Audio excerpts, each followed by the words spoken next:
thank you for asking that very appropriate question. Appropriate not only because today is globally being observed as Suicide Prevention Day, but also because today marks the beginning of the auspicious Pitra Paksha in the Sanatan Hindu philosophy, and how these two merge as a solution for this grave, depressing problem of suicides, which is plaguing our society, emerging as one of the greatest killers of young people especially.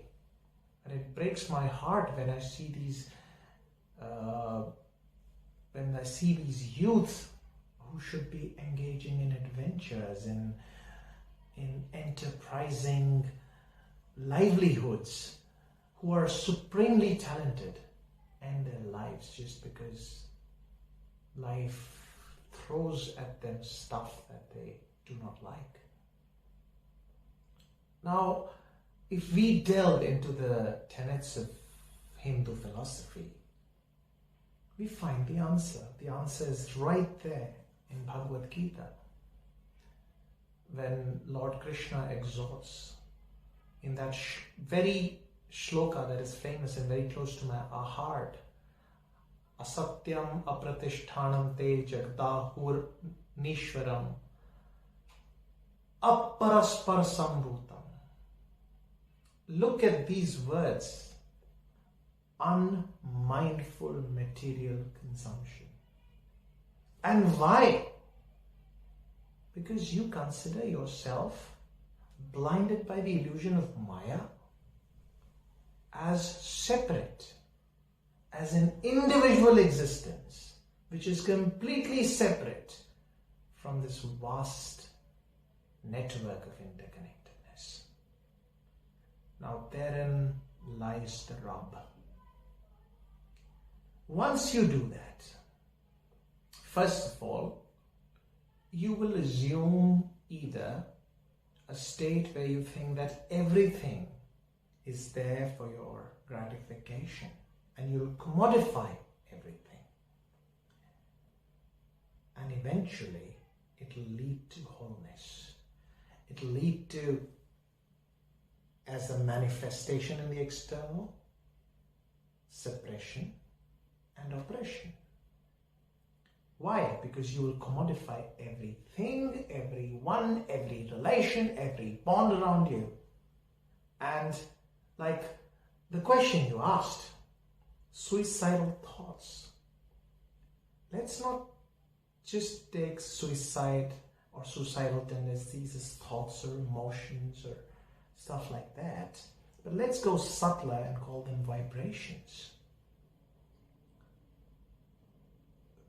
And when you will try and exist individually, irrespective. I mean, that famous experiment about the rat cage and the rat park, lovely. I love that analysis, and further as an analogy, talking about human behavior when we are suffering from anxiety, grief, depression, or stress. What happened is that to study addiction, another low, gross, dangerous vibration, a rat was placed in an enclosure and was given a choice between regular water and water spiked with heroin. Eventually, after 3-4 days, what happened is he started turning on only towards the water that was spiked with heroin. Eventually, he died, suffering the maleffects of heroin. So initially, all the observational scientists decided that addiction is pretty simple. You start using a substance and you become addicted to it, and eventually, if that substance has maleffects, it leads to deterioration in your physical health, your mental being, and may lead to death.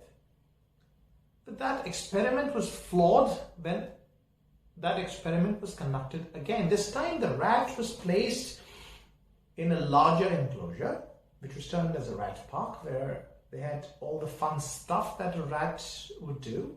They had rat toys, and above all, they had other rats. So the rat had the opportunity to play with them, to bond with them, to have sex with other rats, to enjoy the life of a rat as a rat should. And in this scenario, what happened is that the rat stopped going to the water that was spiked with heroin. So the rat stopped behaving in an unnatural individualistic tendency that started behaving like a rat holistically, naturally should do.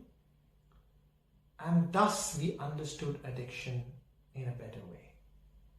We get addicted to, say, substances or objects. Objects like even using our mobiles. Addiction is a very low level gross vibration.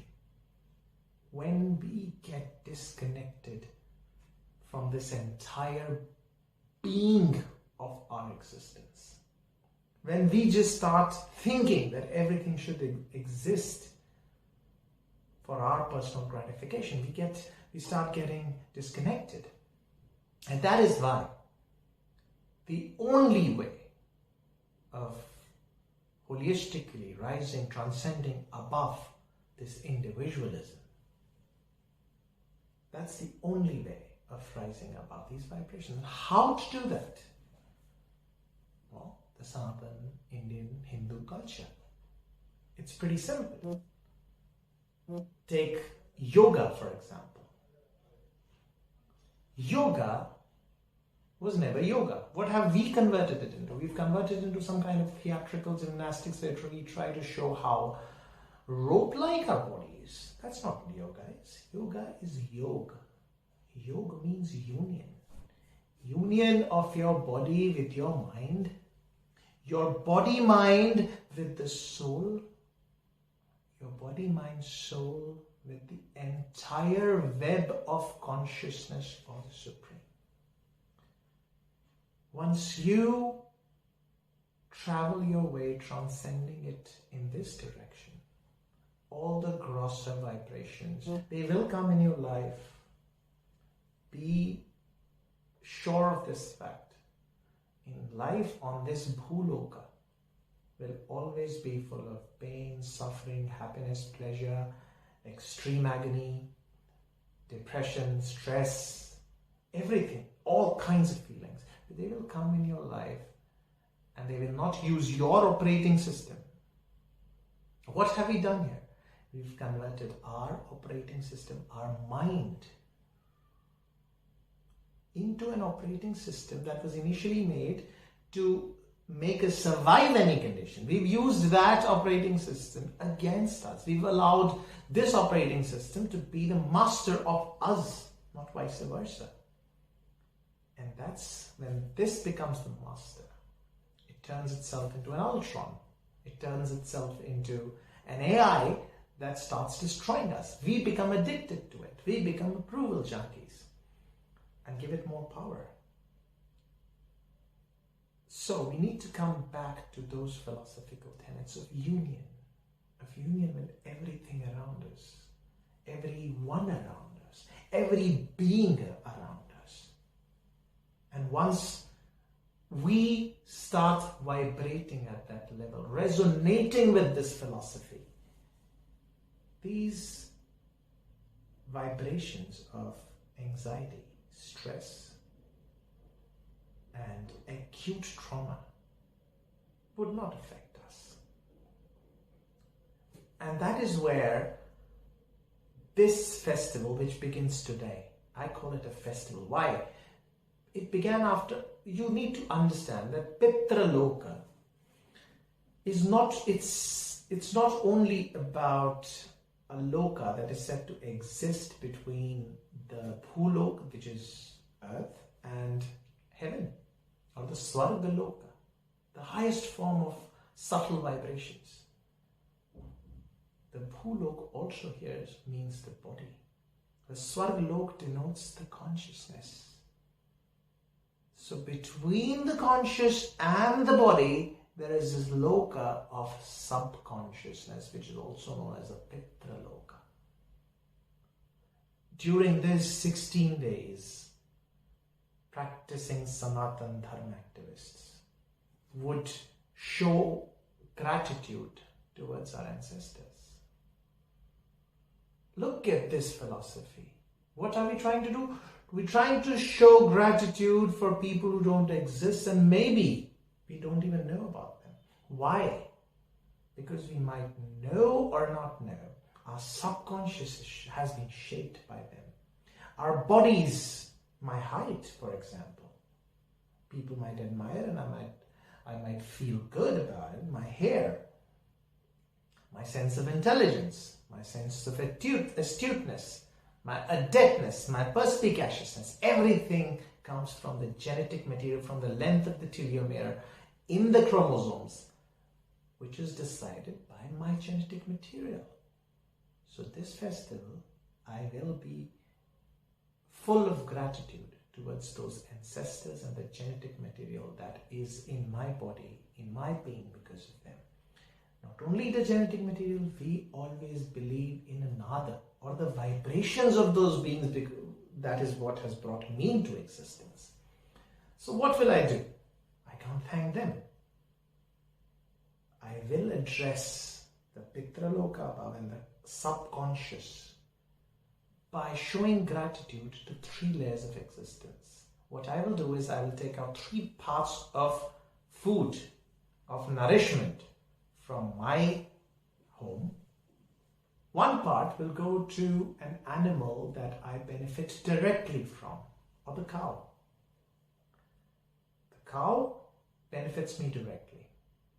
It's an animal that gives me milk, butter, cheese. It's an animal that gives me, its urine is healthy. Its dung is healthy. That's a direct benefit. I will thank that animal by giving it nourishment in the most gratitudinous form. Second, I will try to show gratitude to an animal that gives me unseen benefit. The dog provides me with a detached form of unconditional love. Companionship takes away stress, takes away anxiety. So all those animals, they are represented by the dog. And third, the crow. Now look at who I am trying to show gratitude towards it being. I, as a commoner, of course, if I'm a zoologist, I would know how instrumental a crow is, because this is an entire, this cosmos, this planet is a natural web of interconnectedness of life, and every sentient or even non-sentient being of existence is equally important here. So I will show my gratitude towards the crow as a commoner, not even knowing what benefit I receive. When I exist in this gratitude, I heal my subconscious. I clear it from all those grosser vibrations of tensions, of stress, of anxiety, because I delve into higher vibrations of gratitude and feeling connected. Not like a pop-up. I'm not a pop-up. I am the cosmos. And when we delve into these vibrations are so strong, they are called cosmic vibrations, that they will pervade even the time, space, reality continuum, and cause benefit to not only my subconscious, but on so many lokas or levels, as we call it.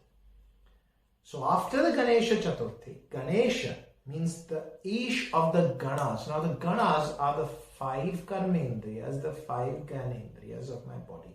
I have just celebrated them. This is an entire scientifically planned festival. So after the body, I will entering for the next 16 days into the realm of the subconscious, which is the pit from where all the grosser vibrations arise. I will address that and then move on to the Navaratri, which addresses my conscious existence, my kundalini, my chakras. So these 16 days are very important, and it's such a great coincidence that the first day is on the same day as suicide prevention. Let's try to feel connected and ensure that everyone around us feels this bliss, this aham braham asmi, that I am the entire universe, this appo deepo bhava, that I will be the light that I want to see in the world. Let's ensure that happiness becomes a part of the existence of everyone. Because if everyone is happy and I ensure that I provide happiness to the other, then I am happier. Because the more I bring happiness into the cosmos, the more happiness I will receive.